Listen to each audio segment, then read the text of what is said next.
Hagit Ma'id, everyone. Today we're learning Perek Bays of Kesuvos. I hope everyone had a wonderful Yontif. Next to the Yontif was a little bit of a break from the shiur, and today we're back continuing with going through Shas Mishnayos and finish it in time for the Siyum Shas in 2027, which is Shem. Um, Today's shiur is the Ili Nishma Sa'ar Nachman Sabakon Yishul Morchet Nishepsel Bachashtar B'Shmuel Leib B'Yan Rosh Ben Yosef Meir L'Shos Have an Aliyah and first there for Yisrael Ben Rachalei Rachel B'Spasel Zoda Av Nishach Ben Risha Chai B'Tor Bela first and B'Sol Shar Chal Yisrael. Here and today also shout out to our sponsor Seder Noshim, the Imperial Advisory Group. If you need help if you need a fractional CFO to help you with your business, please reach out to them at imperialgrp.com. Also, do it after Yontif, obviously, but this is the Seder sponsor for the whole Seder. So we're announcing them. You want to sell money, but reach out to them after Yontif if you need help for your business. Mishnah, Perek Beis, Mishnah Aleph, Kesuvos, Ha'isha shenis armala or shenis garsha.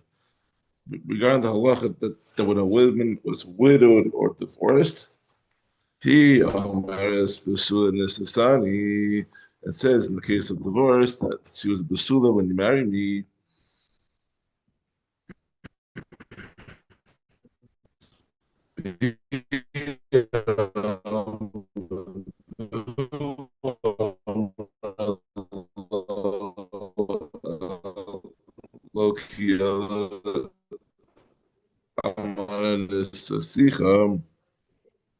He says, no, rather you were a widow when I met Zeus. Because the Basula gets 200 Zeus versus Basula. I mean, if there was a woman who was a Basula, when they got married, she gets 200 Zeus. But if she marries a widow and she says, and then they get divorced, so then she gets 100 Zeus. So now we have this claim. Okay? If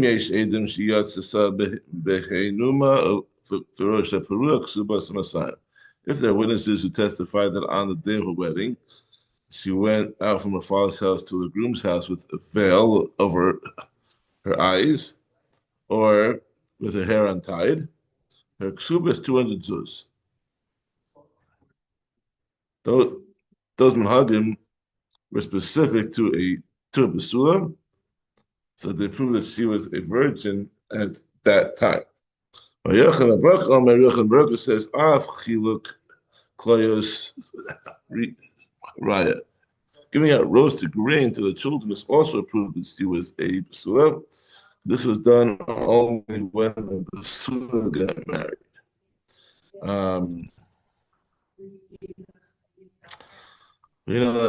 So yeah. In the place where Rabbi Yochanan ben Baruch lived, grain that had been dried in an oven to make it sweet was distributed at the wedding of Sula. If she cannot prove with witnesses that she was a Basula, then her only 100 zuz. But since the husband or his heirs are in possession of the money, she's trying to collect it from them, we apply the rule of Matzah Mechaveru Alavaraya. That the burden of proof isn't the one who seeks to collect from his fellow. Although Rabbi Gamliel and Rabbi Yazer ruled that a woman can collect 200 zuz even without proof, they would agree that proof is required here, because So now we're dealing with a case where the husband and wife agreed that she was not a basula, but she claimed that she lost her basulim in such a way that she did not lose the right to 200 zuz. For example, she was violated during Erusin. She is sure of her claim, while the husband is not sure at all. You can only suggest that she might not be telling the truth, since she is the only one with definite claim, and the rule of Chazaka supports her. She's entitled to 200 zuz. In our Mishnah, by contrast, the question of whether or not she was previously married is a public matter that both the wife and husband can claim to definitely know. The two claims thus cancel each other out, and she is left with only her chazaka, which is not enough of it on its own. She must therefore prove that she was not previously married. So therefore, if they were throwing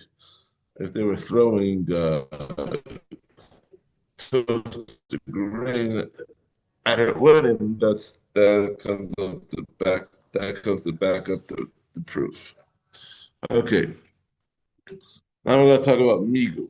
What's Migo? Makes a relatively weak claim when he could have made a stronger claim, one that was more credible, and the claim he is making is probably true. The logic is that if he were lying, he would have made a stronger claim, and thus the fact that he made a weaker claim, just the fact that he made a claim that was weaker shows that he is telling the truth. In Perek Aleph, we learned that Yeshua ruled that if a woman is found to be a non-basula for a ba'ula, we reject her claim that she was violated after Erisin, and she was injured, despite the fact that the rule of Migo supports her, because she could have said she was Imukas 8, which is a better claim for her in that it does not make her usher to Kohanim. The following Mishnah teaches that although Yeshua rejects the Migo in that instance, he accepts the Migo in some other cases. The first case concerns two people who are arguing over a field.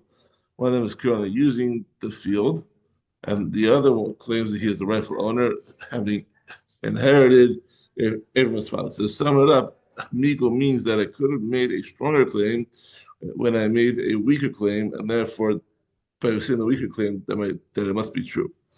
Okay, so Mishnah Beis Amod, the Rabbi Yeshua, Rabbi Yeshua agrees that if this one, the current user of the field, says to his fellow, the challenger, this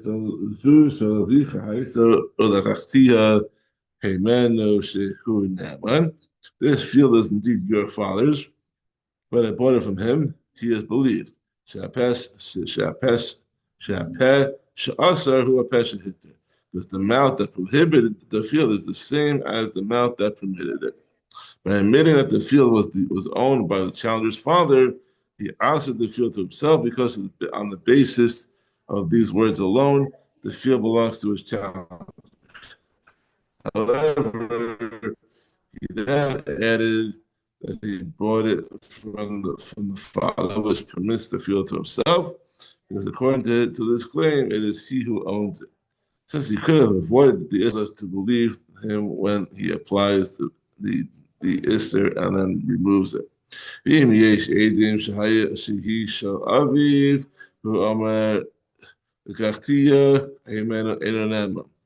If, however, there are witnesses who testify that it once belonged to the father of the challenger, and he says, I bought it from him, he is not believed. In this case, he does not have a migu, because he could not have claimed that the field had never belonged to the challenger's father. Without a migu, we have no reason to believe his claim that he bought it. Mishnah Gimel. Now we're talking about another thing, okay? Hapesh Asahu, Hapesh Hit. Okay, we're going to talk about that now. Meaning that the mouth that prohibited it is the mouth that answered. The mouth that answered it is the mouth that permitted it. Okay. Ha'edim shamru, witnesses said, this is our handwriting, but we were forced to sign. We did not witness the loan. Kitanim hayinu, or they said, this is our handwriting. We signed it with reminders, whose edus is not kosher. Shulei edus hayinu, or they said, this is our handwriting. We were disqualified from giving edus at that time. Her elu na'amanim, in each of these cases, they are believed to say that their signatures have no value. Since they could have made a strong claim, so they could have said that we never signed the document, but made a weak claim instead that we signed, but our signatures are invalid, and they are believed according to the rule of Migo. However, if there are other witnesses who confirm that this is the handwriting of the signers,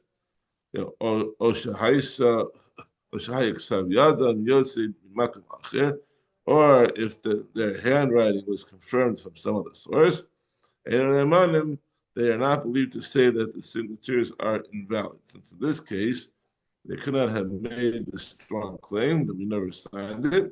They have no Migo to support the weaker claim that the signatures are invalid. Mishnah Dalet. Ze Omer, Ze Ksav Yadi, Ze Ksav Yadu Shel Chaveiri. If one says the signature is my handwriting, the signature is my friend's handwriting, and the other witness says the signature is my handwriting and this signature is my friend's handwriting, they are believed. The document is thereby verified because two witnesses confirmed each signature. However, one says this is my handwriting, the other says this is my handwriting. Each one confirms only his own signature, not that of his friend. Each of them must combine with another person to testify that it is his handwriting, because at least two witnesses are required to confirm each signature. Different Rebbe, these are the words of Rebbe. Chacham say, they do not need to combine with another person to testify as a pair about each signature. Rather, each one is believed on his own to say, this is my handwriting, and they're good to go. Mishnah Hey, Ha'isha Sha'amra Eishes Ish, Hayisi Ugrusha Anina Menes. If a woman who was assumed to be single said, I was married, but now I am divorced, she is believed and may marry another man. Because the mouth that asked her to other men is the mouth that permitted her to them. This woman could avoid making herself prohibited in the first place, because before she made her statement, she was assumed to be single and allowed to other men. Since she chose instead to answer herself, she is believed to remove the Isser. She chose to answer herself by saying that she was married. She is believed to remove the Isser by adding that she is divorced. However, if there are witnesses who testify that she was married,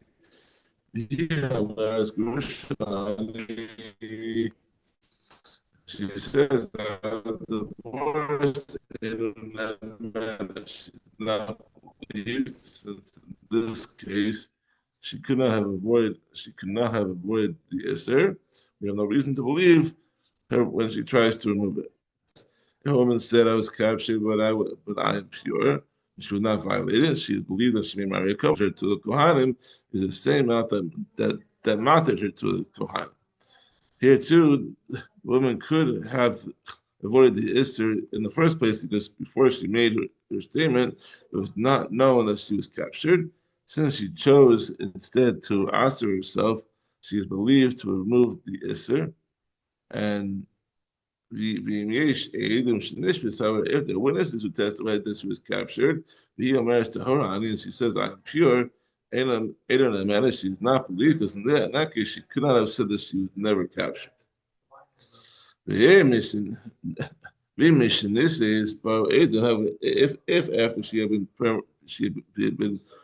permitted to marry a Kohen, witnesses came forward and testified that she was captured, she does not leave her status of permissibility, and she remains permitted to marry a Kohen. Mishnah Vav. If witnesses testified that two women have been captured by idolaters, and one says, I was captured, but I am pure. There's also marriage nishpesi with Tahorani, and the other woman also says, I was captured, but I am pure.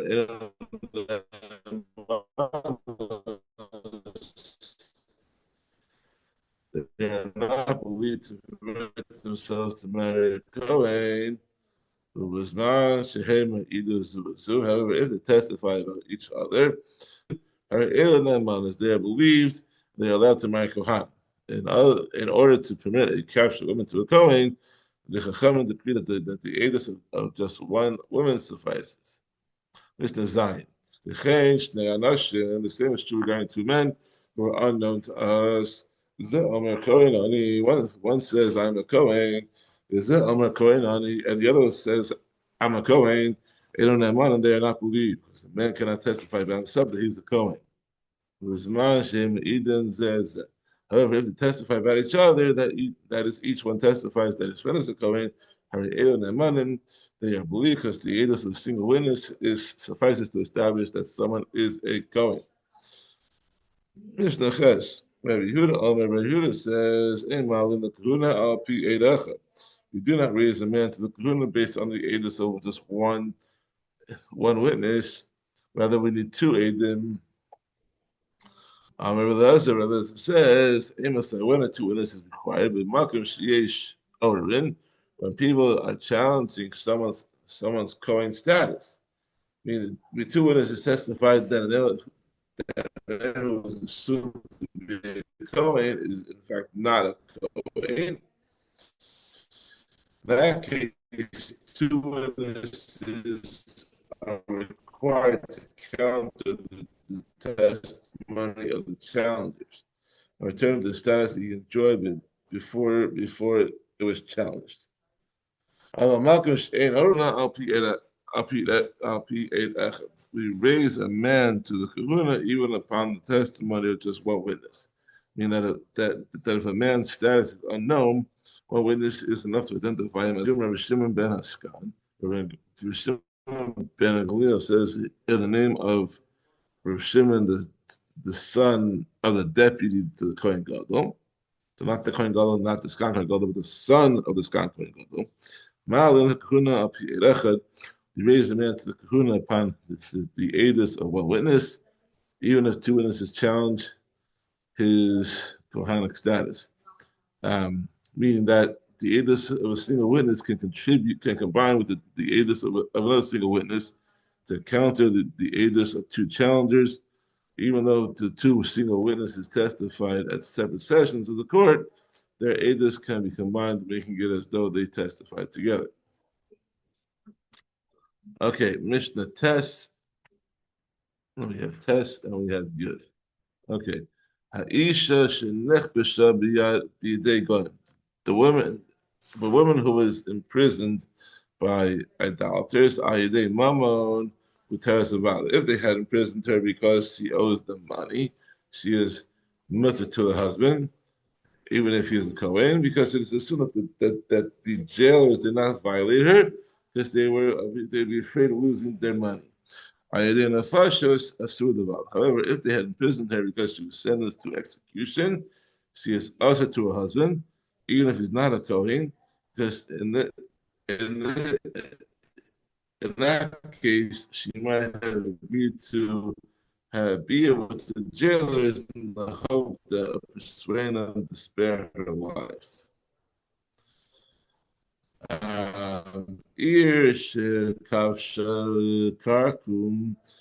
a town was conquered by an army called Kohanim, all the wives of Kohanim who are found in the town are also to the husbands because they might have been violated by the soldiers.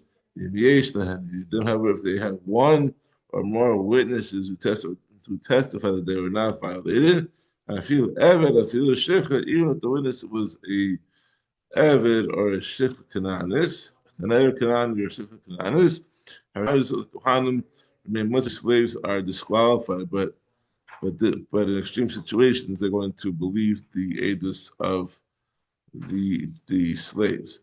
But a person is not believed to testify by himself, meaning that a woman cannot testify by herself that she was not violated. Amar Rav Zechariah ben Akatzov, who was a Kohen, said about his wife, "Hama'or hazel lo zaz yad mitoch yad misha shenechnas goyim Yerushalayim v'ad sheyatzu." I swear by the temple that her hand did not leave mine from the moment the idolaters entered Yerushalayim until they left. Meaning that I know she was not violated. Amulo, the Chum said to him, Ein Adam made alidei asma. A person cannot testify about himself, as your testimony cannot be accepted because it is like you are testifying about yourself, because ishto kegufo, and therefore your edus is not acceptable. Not Mishnah Yud. Elu ne'eman l'hai b'gada mashura b'kat. There are cases, these are cases in which people are believed to testify in their adulthood of what they saw when in their childhood. Ne'eman Adam Nomar person is to say Zek Sav Yadosh Abba. I remember from my childhood that this is the handwriting of my father. Zek Sav Yadosh Rebbe, that this is the handwriting of my teacher. Zek Sav Yadosh Achi, or this is the handwriting of my brothers. Even though he's not as a young child, you can testify this that those were their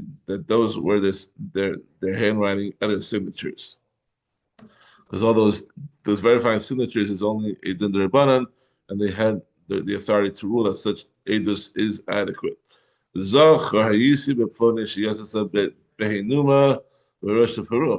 if a person is believed to say, I remember from my childhood that on her wedding day, so and so went out of her father's house to the house of the groom with a veil over her eyes or with her hair untied. That's thereby testifying that she is a basula and she gets 200 Jews in the ksuba.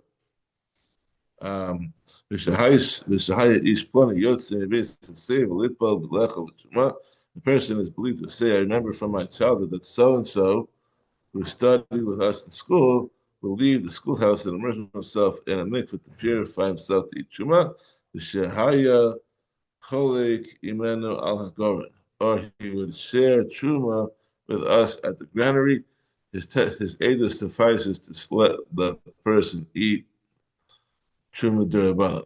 The Malcolm Hazeh basic pass. The person is believed to say that I remember from my childhood that this place is a base of pras. Base of pras is an area of land which grave is plowed over. And the Kohanim were concerned that the plow might have crushed some bones and scattered them. Therefore, they decreed that anyone who goes within 100 amos of the grave becomes tameh. Since the tumah of basic process is only derbanan, the Chachamim decreed that this edus is acceptable. And a person is believed to say that. I remember from my childhood, we go this far from the city on Shabbos. The Chachamim ruled that such edus is adequate because it concerns the law of Chum Shabbos, which are derbanan. But a person is not believed to say, I remember from my childhood that so and so had land, or that so and so had a spot for stopping and eulogizing the dead in this place on someone else's land. Since these statements concern the ownership of land, which is a monetary matter, edus based on childhood recollection is puzzle. Rather, the edus of two fully qualified witnesses is necessary.